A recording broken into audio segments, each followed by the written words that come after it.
Hello, everyone, and good day. Jon, welcome back to the Adventurous Parents community. I'm happy to bring you in again to talk about students and the college journey. And I know for a lot of people, that is a big chapter of life. For some people, that's still 15 years away. For other people, they're in it right now. For other people, it might be next year. So it's probably never too early to start thinking about it. And I just wanted to showcase some of what you talk about when it comes to that. So talk to us a little bit about, for anybody who didn't see the first interview we did, introduce yourself, talk a little bit about your book, and then we'll get into college specific things. Yeah. So I work primarily with high school and college students, or basically anybody that's, approaching graduation. And I'm helping them navigate exactly what they're going to want to be doing after graduation and making sure that the learning curve is as small as possible. Too many students, graduate with a very expensive degree if they go to college, and it takes them too long, in my eyes, to figure out what they want to be doing. So this is getting them on the right foot as quickly as possible. And so that way that they can start enjoying life and start setting themselves up for a successful future as quickly as possible. Wonderful. Very nice. Very nice. And a lot of this is kind of, Jack Canfield is one of you're a big fan of his, right? And that's Yeah, oh similar yeah. principles just through the lens of students. So that's excellent. Mhm. Very cool. Very cool. Well, tell me a little bit about how parents can support kids as they're starting to think about college. Yeah, so this is always a big stressful time, right? So students are really getting the pressure from society. They're always getting asked the question, what are you doing for college? What are you doing after graduation? And sometimes students don't always have that answer. And one training that I like to do with adults is, instead of asking somebody where they're going to college, maybe say, what are your plans for after graduation? It's a little bit of it's not a big difference, but always assuming that every student out there is going to college can really add a lot of pressure. And I have found that sometimes a student would just say, like, oh, I'm going to some college, even though they don't really intend on going. And as we start moving forward, we realize that college isn't necessarily a requirement for everybody out there. There's a lot of great certifications out there that take a lot less time, a lot less money, and can get a student into a well-paying job a lot quicker. My wife, she went to school originally for occupational therapy for 2 years, graduated in this area, was very difficult to use. She just went back for a 5-month certification in massage therapy. Now she has 2 jobs with it, right? And Sure. it cost us $4,000. So, Right. so there's a big thing there.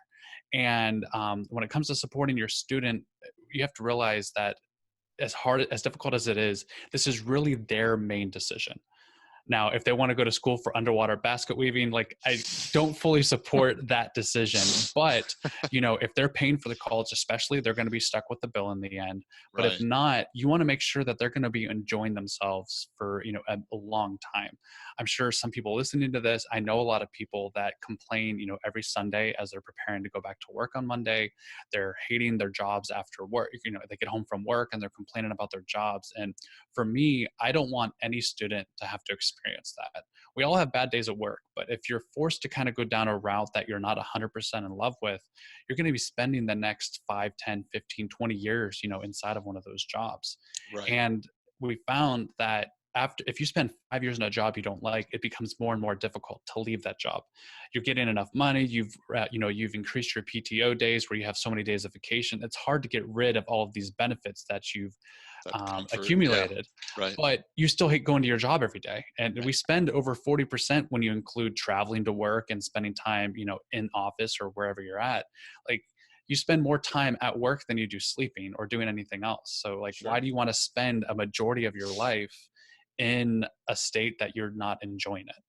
Right. So that's the big thing I really like to talk to with parents and students, is making sure that whatever path you're choosing, that these students are going to enjoy that and embrace it as much as possible. Right. And you bring up a great point that maybe college is not the exact answer for everybody. And for other people, it's not the exact answer at that time. Some of my friends that I grew up with went into the trades, and they're electricians, carpenters, plumbers. And I'll tell you what, those guys are financially dialed in, and there is always work for them. That Yeah. is a long-term stable position. Mhm. Yeah, you have to deal with a little bit of weather, but there's really no such thing as bad weather, just poorly dressed people. Yeah. So as long as people are into working with their hands and building things and fixing things, there's always a demand for something like that. Um, and in this country right now, there is a bit of a lull. We need people in the trades because there's a large percentage that are retiring now. So to go into those skilled trades, we need people going into that.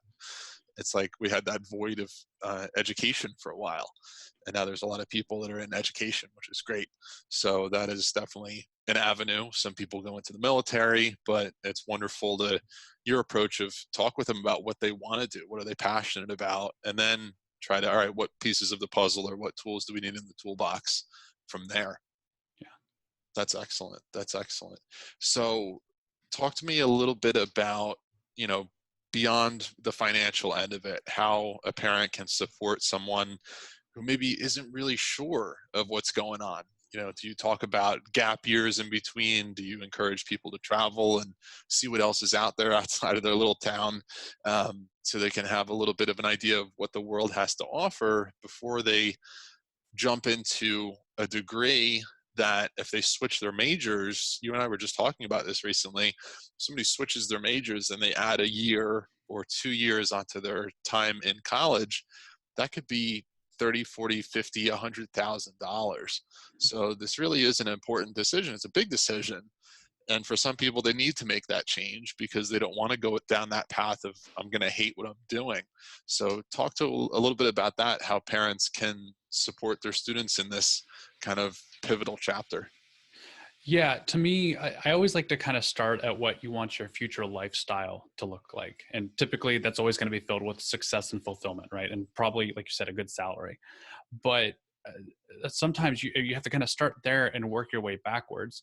And the good thing is to have a happy and fulfilled life, there's 100 different directions to get there. And a lot Right. of those don't include college, kind of just going back on what we said. So, and sometimes it's because students just don't know what they're good at or what they're going to be like, what they can go all in on. And so, like, let's say, like, I'm not going to talk about like whether you want to go to college or not, but I like to look and see what makes you come alive. So you spend Right. 6 or 7 hours in school. What are you paying attention to after school? Which I know some students might just say, I play video games all day, but there's something else there. Like, are you enjoying the social interaction with those people? Or do you like the problem solving skills of it? Like, I'm not big into video games, but I was really big into Legos and puzzles growing up. So and today as a computer programmer, I really enjoy having a bug come in, have something broken, and figure out exactly how do I fix this as quickly as possible. And I've Right. always loved computers too. So that's kind of what guided me down this path. Or Sure. maybe your friends come to you because you're very supportive and you're very empathetic to them. So now you might be going into a field where you could be, maybe social working or psychology or something that helps other people. The medical field obviously is a great field because you're consistently helping people. Right. And then you might have to dig down to like, okay, can I deal with blood and needles, right? Like, so can I become a nurse or a doctor? Right. And then kind of work backwards there to see potentially what the schooling that's involved. But or if you like to work with your hands, we talked about all the different certifications. I always typically recommend HVAC or welding. Those are two, very much in demand industries Yeah. that don't take a lot Specialized. of schooling. Right. And so there are students out there that can be superstars in different industries where they're using their hands and they're using those trade skills, but they hate school, which is great because you don't have to go to school very long and then you can go be a superstar in that specific industry. Right. And when I always look at this is people try to go into the industry that's going to make them successful. But if you're not good at doing that industry, but you're super good at doing something else, I would much rather you go into like a lesser industry that doesn't seem to have quite the same salary cap, but you can be a superstar in it. Right. Because when you become like that number one go-to person inside of a company, you kind of get put into the same realm as like the engineer. I work close to Boeing, right? I live close to Boeing because we're in Charleston. And you might not be a high level engineer, but you're really good at management and organization of a team. So you might still hit a manager level, but not in the engineering department. But you're Sure. really good at as a technician or something like that, and you Right. just get to the top of your ranks there. So if you leverage those strengths, you leverage your passions, you're going to find a job that you enjoy doing almost every day. Right. And to me, that's always the final step of what you're going for. Very nice. Yeah, that's wonderful. That's wonderful. And then one more question real quick. I know there's a lot of non-traditional students now. I've never really met anybody that says I'm average or I'm traditional, Right. but even age-wise, if somebody never went to college or they went to college for something that they're not working in anymore, Mhm. or they're working now in an industry that requires a degree to evolve within. What do you have as far as people that are thinking about going back to school in their 40s, 50s, 60s, sometimes 70s, that want to go back to pursue something? Yeah, I always love that. One, you said that non-traditional. There's typically a lot more aid out there for people to go back if they're a little bit later in stages in life. But it's also a lot more difficult because you probably have a family, you have all these other different responsibilities, and I think that's a big barrier for people that are saying, "I never have the time," or I don't have the time now. Maybe I'll do it in the future. And the thing is, we all lead busy lives, and the chances of you having a perfect future where all the lights turn green, like that's never going to happen. And to me, you can either spend the next 2, 3, or 4 years just kind of like maybe not suffering, but just in a negative state. And you're not going to be in any better of a mood to make the jump down the road. So you Right. kind of have to have that very difficult conversation with yourself of, I can either be unhappy for the next 5 or 10 years, or be very busy and uncomfortable for the next 6 months to a year, depending on which degree you're going into. And then I can use that and enjoy every minute after that. Yeah, And that's wonderful. when you hang out with families and friends, you can tell the difference between the people that absolutely love their job because they seem like everything's going great, which there might be other things going on, but they thrive to be working at those positions. And then you have Right. the other people that you can tell that their 40 or 50 hours a week that they're spending in their job is draining every other last ounce of energy that they should have for their family and friends when they're not in the office. Right. And if you have the people that are talking consistently about their job, then not only are they spending the 40 hours there, but that's also taking time away from themselves because their brain space is still in that area of, uncomfortable. Right. Definitely. Definitely. Very nice. Well, this is wonderful. John, I want to showcase we'll put a link to your book in the comments here as well. I think that's just wonderful with everything that you're doing for students and just spreading those messages of here are some principles, here's some tools for your toolbox as you're on that journey. Very nice. Is there anything else you have for the parents today? No, that's it. I mean, just trying to support your student to lead to the most successful life possible, I think is the number one thing you can do as a parent. And it might be out of learning that you did not have what you wanted to when you were growing up, or maybe you're a high performing parent and you want to make sure that your kid has the best thing. But just make sure that you're having those conversations and it's a two-sided conversation so everybody Right. wins at the end of it. Right. And that's really vital, is to find something that they're interested in as well, because it's wonderful to say, you have to go to Rutgers and you have to go for finance, and the parent could put in $100,000 into that. If the person hates it the whole time, they're not going to apply themselves. They're not going to really stick with that, versus something, if they wanted to go for environmental science, that is maybe a different avenue, but if the person is passionate about it. So it can't be, all right, the parent is going to jam the round peg into the square hole.